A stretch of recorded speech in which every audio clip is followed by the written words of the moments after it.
Selamat pagi, salam sejahtera untuk kita semua, Bapak Ibu peserta webinar sosialisasi arsip vital dengan menggunakan metode cetak berbasis tinta anti luntur dan kertas bebas asam.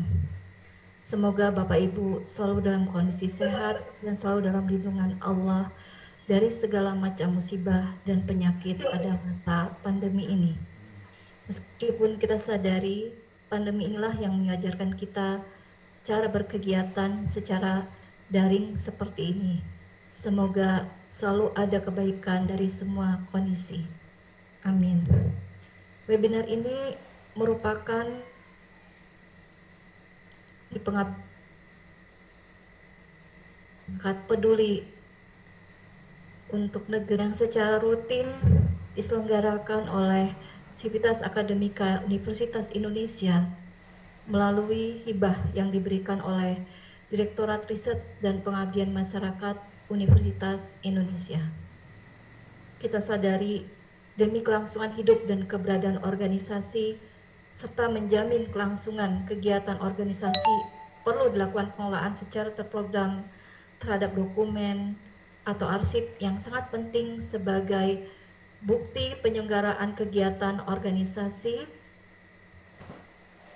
yang berfungsi sebagai bukti akuntabilitas, alat bukti hukum, dan memori organisasi yang merupakan dokumen atau arsip vital bagi suatu organisasi.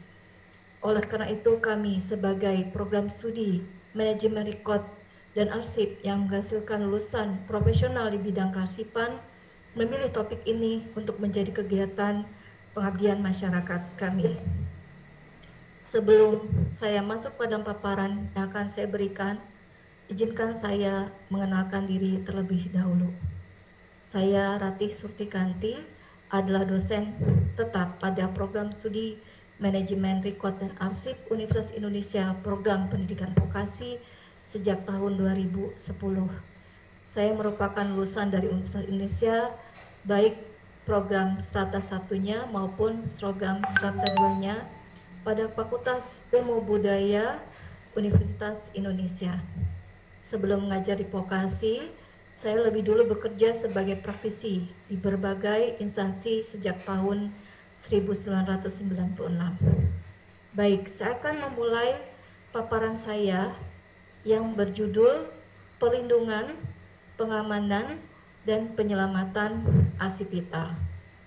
Mungkin istilah arsip vital bagi Bapak Ibu merupakan istilah yang baru dikenal ya. Apa sih sebenarnya arsip vital itu gitu? Apakah dia penting bagi organisasi? Mungkin juga kalau kita lihat dari istilah vitalnya, itu merupakan suatu istilah yang cukup dikenal oleh Bapak Ibu.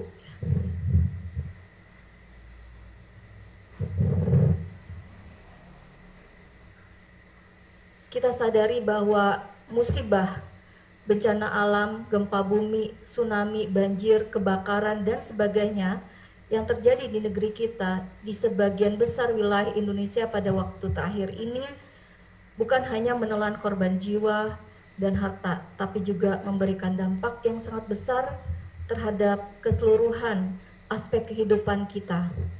Salah satu dampak yang kita rasakan adalah hilangnya atau musnahnya atau rusaknya arsip atau dokumen-dokumen penting yang merupakan aset bagi organisasi. Nah, di antara arsip atau dokumen yang diterima organisasi atau diciptakan oleh organisasi, ada yang dikategorikan sebagai arsip vital bagi kelangsungan kehidupan organisasi. Untuk mengenal lebih jauh apa sih arsip vital itu, mari kita sama-sama lihat bagaimana Undang-Undang Kearsipan mengatur tentang hal ini.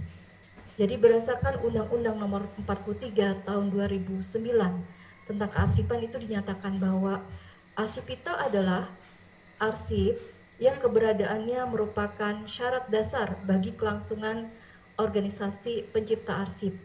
Dia tidak dapat diperbaharui dan tidak tergantikan apabila rusak atau hilang.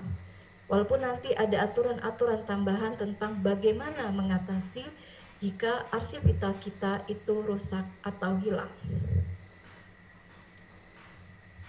Ada juga definisi tentang arsip vital dalam aturan yang lain, yaitu pada Perka Andri nomor 6 tahun 2005 tentang pedoman perlindungan, pengamanan dan penyelamatan dokumen atau arsip vital negara terhadap musibah atau bencana. Mari sama-sama kita lihat definisi dari arsip vital berdasarkan peraturan Kepala Andri ini. Dokumen atau arsip vital negara untuk selanjutnya disebut arsip vital, ada informasi terekam yang sangat penting. Jadi dia sangat penting dan melekat pada keberadaannya dan kegiatan organisasi yang ada di dalamnya. Mengandung informasi mengenai status hukum, hak dan kewajiban, serta aset atau kekayaan instansi. Apabila dokumen atau arsip vital itu hilang, tidak dapat diganti, dan dapat mengganggu atau menghambat keberadaan dan pelaksanaan kegiatan organisasi. Jadi kita lihat di situ ada beberapa istilah yang penting dalam definisi arsip vital, yaitu bahwa dia biasanya mengandung informasi tentang status hukum, hak dan kewajiban, serta aset.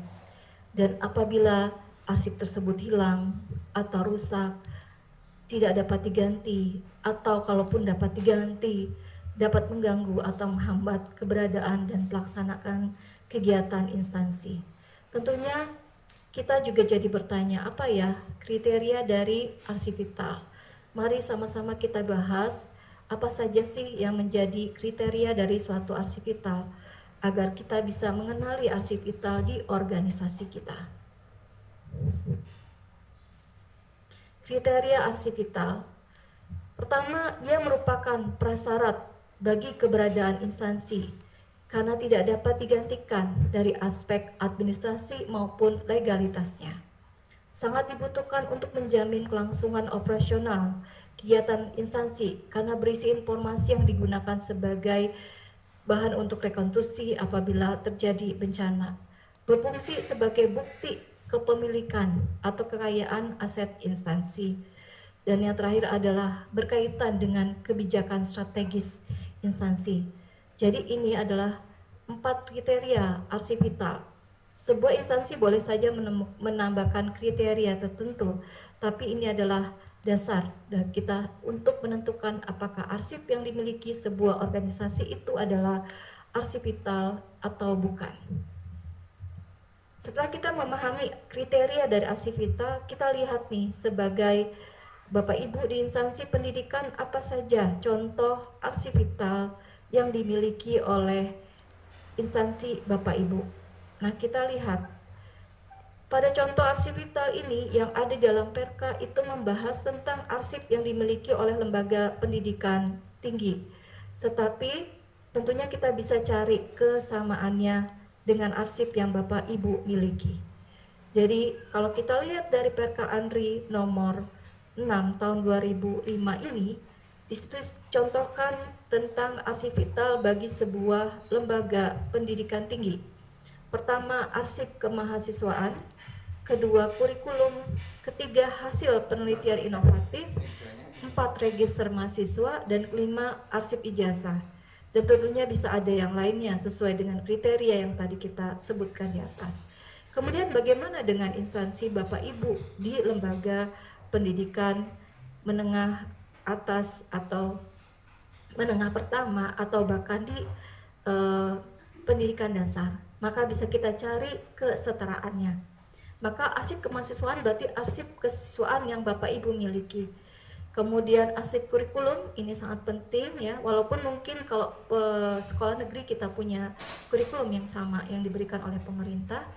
Kemudian hasil penelitian inovatif baik dari Bapak Ibu maupun dari siswa yang menjadi anak didik dari Bapak Ibu sekalian. Dan kemudian register siswa. Jadi ini sangat penting ya, apalagi sekarang seringkali jika seorang pejabat sudah menjadi tokoh penting di negara kita, maka biasanya dia akan pergi kembali ke sekolah-sekolah dasar atau sekolah yang pernah dia lewati untuk melihat, oh ini dulu saya, dan kita punya bukti bahwa memang tokoh tersebut pernah menjadi anak didik kita. Dan yang terakhir adalah arsip ijazah. Ya, jadi mungkin kita sering harus melakukan legalisasi dan mengecek apakah benar bahwa orang yang akan melakukan legalisasi itu memang pernah atau memang benar-benar menjadi anak didik kita. Kemudian, apakah Bapak Ibu dapat menentukan arsip vital yang lainnya gitu loh, dan bagi organisasi gitu loh. Bagaimana dengan arsip yang lainnya? Apakah Bapak Ibu di instansi boleh menentukan bahwa arsip-arsip tersebut vital? Tentunya boleh saja, selama dia memasuki kriteria dari arsip vital itu sendiri. Ya, jadi organisasi dapat menentukan arsip lainnya yang sesuai dengan kriteria arsip vital sebagai arsip vital. Kegiatan penentuan ini harus dilakukan dengan sangat hati-hati dan cermat melalui prosedur yang sistematis. Biasanya kita buat tim, karena kesalahan dalam menentukan arsip vital atau bukan akan menyebabkan kemungkinan instansi akan mengalami kerugian. Karena yang dilindungi bukan arsip vital, ada kesalahan yang harus dilindungi menjadi tidak, yang harusnya tidak jadi dilindungi. Karena itu perlu dibentuk tim kerja. Kegiatan identifikasi meliputi kita menentukan kriterianya, kemudian menganalisis organisasi kita, ada proses pendataan, pengolahan arsip pendataan, penentuan, dan terakhir adalah membuat daftar arsip vital. Jadi sangat perlu bagi Bapak Ibu di instansi punya daftar arsip vital. Baik Bapak Ibu, kita sudah melihat apa saja yang menjadi kriteria arsip vital, apa yang bisa contohnya, apa yang ada di organisasi Bapak Ibu, dan apabila Bapak Ibu ingin menambah arsip-arsip lain menjadi arsip vital karena sesuai dengan kriteria arsip vital. Mengingat pentingnya arsip vital bagi organisasi, maka apa yang harus kita lakukan nih untuk melindungi arsip vital? Selanjutnya kita bahas sedikit apa yang sebaiknya dilakukan untuk melindungi, menyelamatkan, dan mengamankan arsip vital. Ya, kita akan membahas tentang pelindungan, pengamanan, dan penyelamatan arsip vital. Kita coba lebih dulu melihat apa sih definisi kegiatan tersebut berdasarkan peraturan kearsipan. Namun sebelum kita masuk ke situ, kita coba lihat apa saja yang menjadi ancaman bagi arsip vital organisasi secara umum. Pertama, tentunya kita sebagai negara yang mempunyai banyak sekali jenis bencana. Pertama, tentunya faktor alam. Kemusnahan atau kerusakan arsip vital yang disebabkan oleh faktor bencana seperti gempa bumi, banjir, tsunami, perembasan air laut, longsor, kebakaran, letusan gunung berapi, badai, dan lain-lainnya. Tentunya kita cukup bersedih dan waspada ya dengan kondisi bencana di negara kita yang kelihatannya akhir-akhir ini tambah frekuensinya dan jenisnya. Kemudian faktor lain adalah faktor manusia. Kemusnahan atau kerusakan dan kehilangan arsip vital yang disebabkan oleh faktor manusia seperti perang, sabotase, pencurian, penyadapan, atau unsur kesengajaan dan kelalaian manusia. Ya, misalnya arsipnya hilang, arsipnya tidak sengaja terbawa kemudian terlupakan, atau memang sengaja ada orang-orang yang ingin memusnahkan arsip-arsip tertentu agar tidak memiliki bukti terhadap apa yang pernah dia lakukan. Setelah kita pahami apa saja sih yang menjadi ancaman bagi keberadaan arsip vital di organisasi kita, maka kita coba lihat apa ya yang bisa kita lakukan atau kegiatan apa saja yang bisa kita lakukan untuk memastikan keberadaan dari arsip vital kita.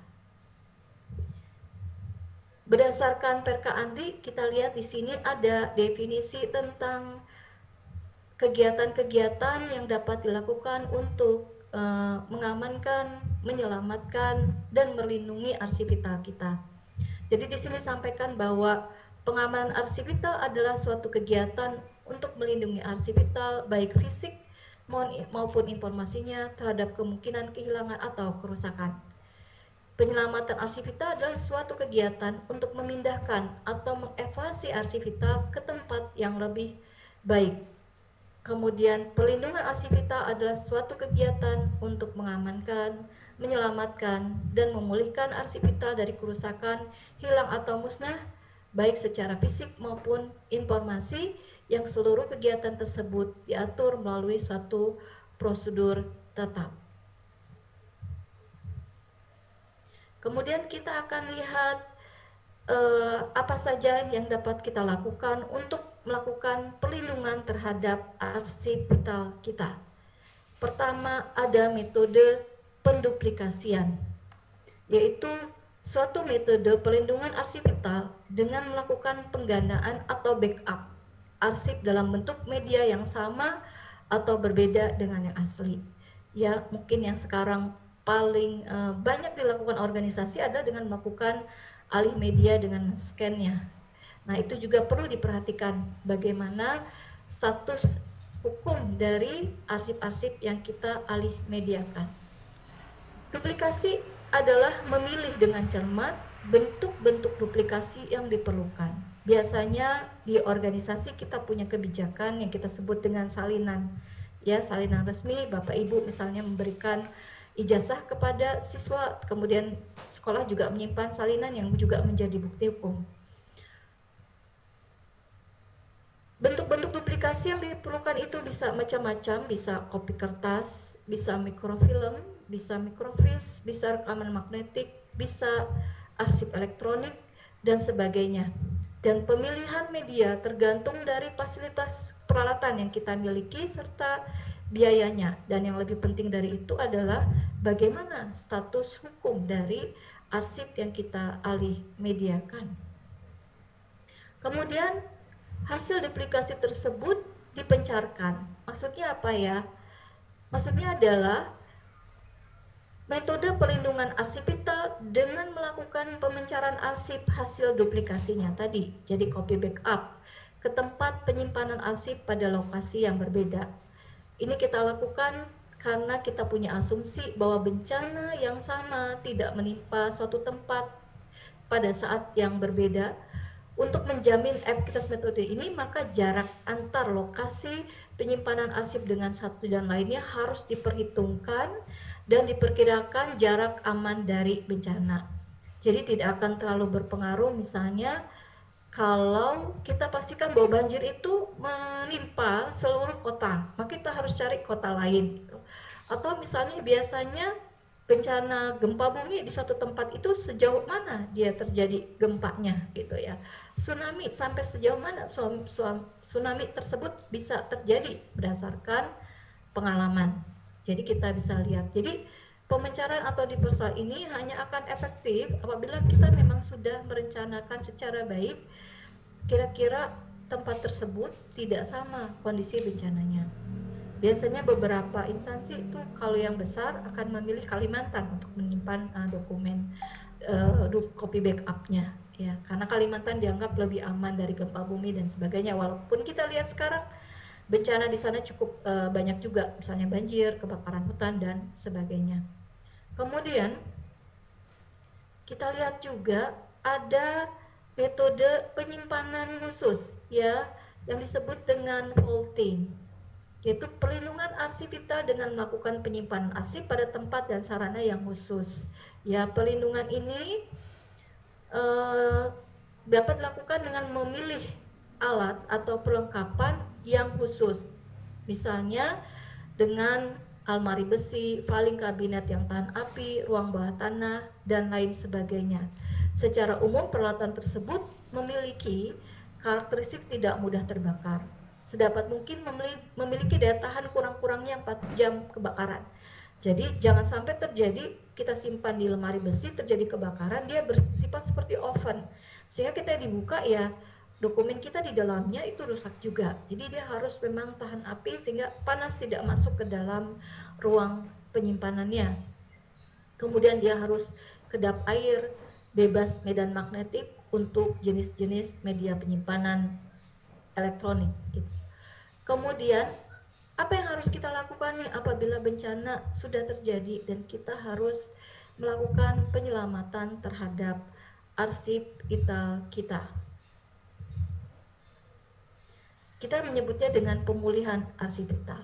Adalah suatu kegiatan perbaikan fisik arsip vital yang rusak akibat bencana. Jadi kalau sudah terjadi ya kita harus melakukan perbaikan. Tentunya seberapa parah perbaikan yang harus kita lakukan itu tergantung dari tadi pilihan-pilihan kita di awal, bagaimana kita menyimpan, dan nanti kita bicara tentang bahan baku dari arsip kita yang akan dibahas oleh pembicara berikutnya. Ya, tahapannya bagaimana ya kalau kita harus melakukan penyelamatan terhadap arsip vital?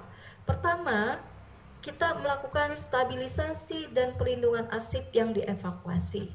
Maksudnya apa? Arsipnya kita stabilisasikan gitu. Jadi harus kita lakukan pendinginan atau pengeringan supaya proses perusakan pada arsip tersebut menjadi kita kurangi atau kita hentikan.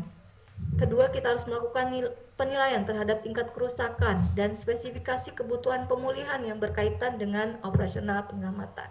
Tentunya berbeda apabila arsip kita rusak karena banjir, arsip kita rusak karena terbakar, arsip kita rusak karena misalnya terkena lumpur, dan sebagainya. Yang terakhir adalah proses penyelamatan. Jadi kita lihat ini. Pertama adalah proses penyelamatannya. Setelah kita melakukan stabilisasi suhu udara kelembapan sehingga dapat dikurangi, yaitu dengan melakukan pengaturan sirkulasi udara dengan menggunakan sistem kipas angin atau bangunan lainnya, perbaikan dipindahkan. Tindakan itu harus lebih cepat, jangan sampai lebih dari 48 jam karena nanti proses pembusukan dan sebagainya sudah terjadi. Nah, kita lihat nih, apa sih yang kita harus lakukan pada saat melaksanakan penyelamatan arsip. Pertama, kita harus memastikan bahwa arsip yang terkena musibah sebelumnya perlu dibungkus, diikat di pak supaya tidak tercecer, baru kemudian dipindahkan. Jadi kita melakukan proses pengepakan terhadap arsip yang kita pindahkan. Jangan sampai kita melakukan pemindahan tanpa proses penempatan kembali atau pengepakan. Baik. Kemudian kita membersihkan arsip tersebut bisa secara manual dari kotoran yang menempel pada arsip, disiram air alkohol atau Tymol agar kotoran tersebut bisa lepas, tidak menempel, dan arsipnya tidak lengket. Kemudian bisa lakukan proses pembekuan, yaitu mendinginkan sampai pada tingkat suhu minus 40 derajat sehingga arsip mengalami pembekuan. Ini tentunya kita perlu jasa ya kalau seandainya hal ini terjadi. Kemudian ada proses pengeringan. Mengeringkan menggunakan vakum pengering atau kipas angin juga bisa. Jangan dijemur dalam panas matahari secara langsung. Jadi arsip kertas apalagi atau arsip lainnya sebaiknya tidak dilakukan penjemuran secara langsung di bawah sinar matahari. Kemudian penggantian arsip yang ada salinannya yang berasal dari tempat lain. Jadi sangat beruntung seandainya kita punya salinan ya dari arsip yang rusak. Kemudian pembuatan backup seluruh arsip yang sudah diselamatkan. Jadi kita sudah berhasil menyelamatkan arsip kita perlu buat backupnya. Kemudian memusnahkan arsip yang sudah rusak parah dengan membuat berita acara ya. Jadi kita harus membuat dokumentasi terhadap arsip yang kita musnahkan karena sudah terlalu rusak, tidak bisa kita perbaiki. Ini tentunya kalau kerusakannya terjadi dalam volume yang sangat besar. Gimana ya kalau misalnya kita hanya sedikit saja arsip kita yang rusak atau arsip kita yang rusak. Nah, ini kita bisa lakukan ini. Arsip yang jumlahnya tidak banyak, cukup dilakukan dengan cara sederhana dengan tetap menjaga suhu udara antara 10 sampai 17 derajat Celcius dan tingkat kelembapan antara 25 sampai dengan 35%. Nah, kalau kita tinggal di DKI Jakarta atau wilayah yang dekat dengan Arsip Nasional Republik Indonesia, mereka membuka layanan ya. Seandainya Bapak Ibu mengalami kerusakan arsip, mereka membuka layanan gratis ya untuk melakukan perbaikan. Itu bisa kita lihat nanti, Bapak Ibu bisa cek sendiri di websitenya ANRI, terutama kemarin ketika terjadi banjir ya. Arsip Nasional Republik Indonesia memberikan layanan perbaikan arsip bagi masyarakat yang membutuhkan. Tentunya apalagi kalau misalnya dilakukan untuk organisasi Bapak Ibu gitu ya. Nah, Demikianlah Bapak Ibu yang bisa kita lakukan nih untuk melindungi, menyelamatkan, dan mengamankan arsip kita milik kita atau milik organisasi kita. Selain yang sudah kita bahas tadi, juga ada tindakan lain yang bisa kita lakukan untuk memastikan keberadaan arsip kita, yaitu disebut dengan kegiatan preservasi. Apa ya preservasi itu? Apa yang bisa kita lakukan? Sebagiannya secara lebih detail akan dibahas oleh pembicara berikutnya, yaitu Ibu Wit Mardiati. Tapi kita coba bahas sedikit sih apa ya yang kita maksud dengan preservasi arsip. Nah, kalau kita lihat nih dari Undang-Undang Perka nomor 23 tahun 2011 tentang pedoman preservasi arsip statis, kita lihat nih, preservasi adalah keseluruhan proses dan kerja dalam rangka perlindungan arsip terhadap kerusakan arsip atau unsur perusak dan restorasi atau perbaikan bagian arsip yang rusak. Preservasi ditinjau dari tindakannya terdiri atas preservasi preventif dan preservasi kuratif. Jadi seperti kesehatan, kita menjaga kesehatan arsip kita. Kita bisa bersifat preventif, bisa juga bersifat kuratif.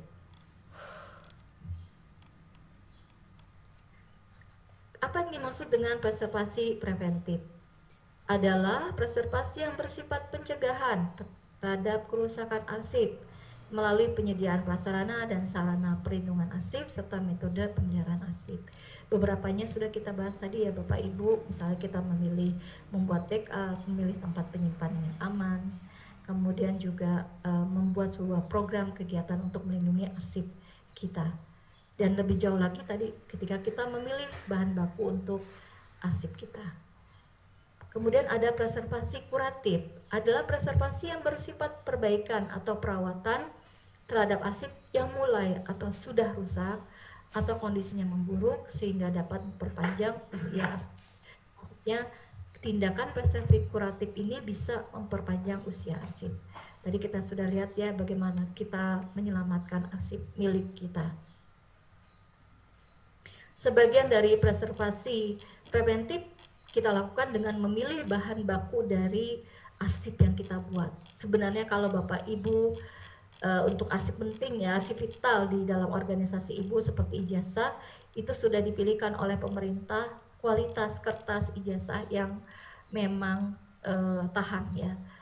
Saya kan langsung dibuatkan oleh pabrikan khusus punya pemerintah, Peruri ya kalau tidak salah. Dia sudah punya standarnya. Kemudian ada juga aturan tentang bagaimana standar kertas arsip yang kita gunakan. Tapi kita coba lihat sedikit tentang apa sih pembicaraan kita tentang bahan baku arsip kertas ya. Saya bahasanya Pak arsip kertas saja. Jadi di sini diatur pada perka tersebut arsip kertas. Kertas itu apa?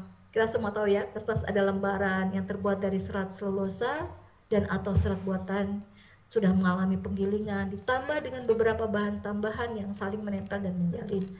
Secara umum memiliki gramatur 224 gram per meter persegi. Jadi ini adalah definisi kertas. Kenapa disebut ada tadi asalnya apa? Selulosa atau serat buatan. Kemudian bahan apa saja yang sudah ditambahkan pada kertas tersebut. Karena kalau kita tahu bahan tambahan apa yang ada dalam kertas yang kita miliki, maka kita bisa mengetahui bagaimana panjang umur dari arsip tersebut atau apa yang bisa menyebabkan kerusakan dari arsip tersebut. Kemudian kalau untuk arsip kita pilih kertas permanen, yaitu kertas yang bebas asam atau acid free, atau memiliki tingkat keasaman yang rendah. Jadi kita pilih arsip dengan tingkat keasaman yang rendah, memiliki keawetan dan daya tahan tinggi dalam waktu lama. Daya tahan kertas adalah kemampuan kertas terhadap pengaruh gesekan dan sobekan ketika digunakan. Jadi di sini ada definisi tentang apa itu daya tahan kertas juga ya. Kemudian bagaimana ya kalau kita harus memilih kertas? Mungkin Bapak Ibu sih sebagiannya sudah disediakan oleh pemerintah dan saya yakin pemerintah memberikan memilih kertas-kertas dengan kualitas yang standar untuk dokumen-dokumen atau arsip vital yang dimiliki oleh Bapak Ibu. Tapi bagaimana dengan yang lainnya? Mungkin Bapak Ibu bisa memilihnya. Nah, saya akan sampaikan sedikit saja tentang standar ya yang ditentukan untuk memilih kualitas kertas Jadi di sini ada standar internasional ya tentang kualitas kertas. International Organization for Standardization, jadi ISO, ini ada ISO 11.108, Information and Document Archival Paper Requirement for Permanent and Durability ya, jadi International Standard for Standardization, Information and Document Archival Paper Requirements for Permanent and Durability. Jadi ini adalah sebuah dokumen yang mengatur tentang tadi standar kertas yang digunakan agar kertas tersebut bisa lebih awet, bisa lebih tahan dan sebagainya. Nanti materi ini akan dibahas dengan contoh-contoh dan lebih luas oleh pembicara berikutnya. Saya hanya mengantarkan saja. Baik Bapak Ibu, akhirnya saya sampai pada akhir dari paparan saya. Semoga paparan ini dapat memberi wawasan baru bagi Bapak Ibu. Mudah-mudahan Bapak Ibu senang mendengarnya, memberi manfaat bagi organisasi Bapak Ibu atau Bapak Ibu secara pribadi. Saya mohon maaf jika dalam penyampaian ada hal-hal yang kurang berkenan, terlalu cepat, terlalu general dan sebagainya. Bapak Ibu dapat menanyakan, mengkonfirmasi, menambahkan, bahkan menembat saya hal yang tidak sesuai atau menurut pengalaman Ibu, menurut pengetahuan Bapak Ibu itu tidak bukan seperti ini atau seperti apa, itu silakan nanti kita akan ada sesi tanya jawab setelah paparan materi dari pembicara kedua. Jika saya menyampaikan banyak terima kasih atas perhatian Bapak Ibu semuanya. Assalamualaikum warahmatullahi wabarakatuh. Waalaikumsalam warahmatullahi wabarakatuh.